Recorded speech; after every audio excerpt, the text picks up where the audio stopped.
In this video, I'm going to talk about cis and trans isomers. So what are cis and trans isomers? How would you describe them?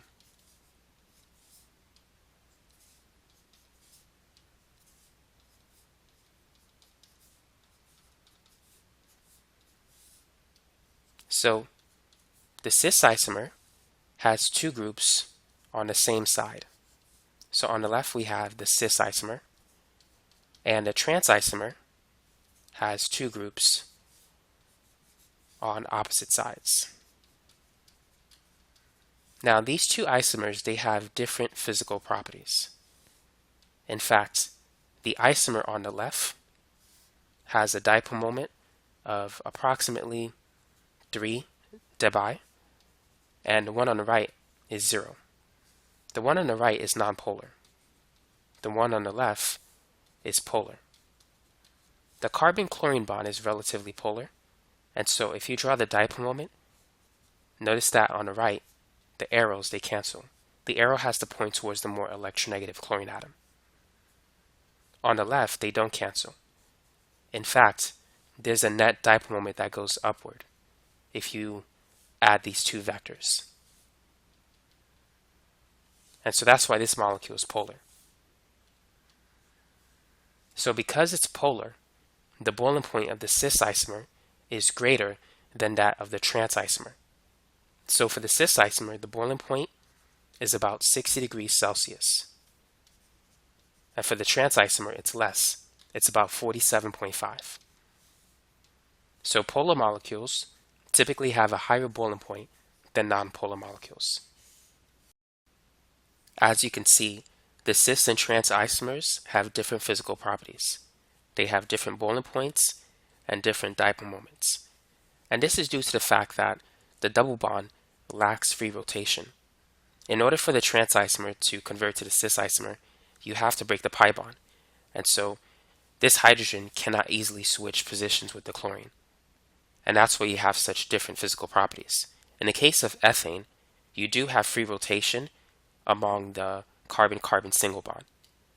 The energy barrier is very low. It's like 12 kilojoules per mole in order to switch between the staggered and the eclipse conformation.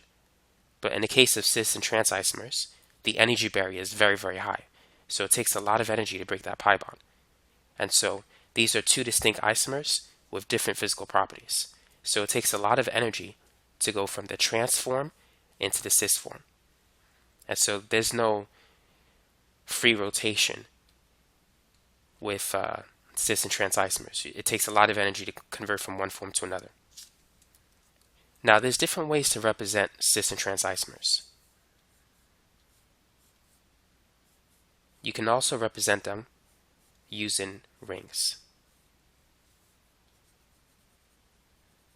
In this example, we're going to have two hydroxyl functional groups on the wedge.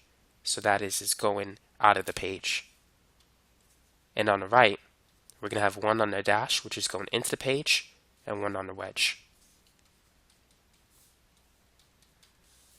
So on the left, we have the cis isomer because both hydroxyl groups are going in the same direction out of the page.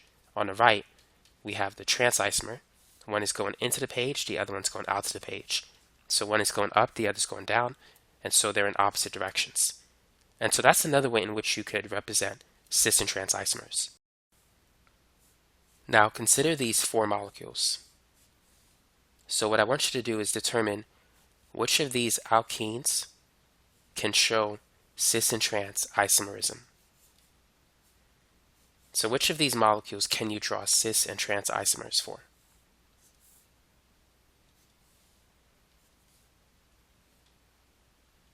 So let's look at the first example on the left. Can we draw the cis and trans isomer for this alkene? It turns out that we can't because on the carbon at the left, it has two atoms that are the same. So if the two groups are the same, you can't show cis and trans isomerism. For this one, you could. This is the trans isomer. So this carbon is attached to two different groups. It's attached to a hydrogen and a methyl group.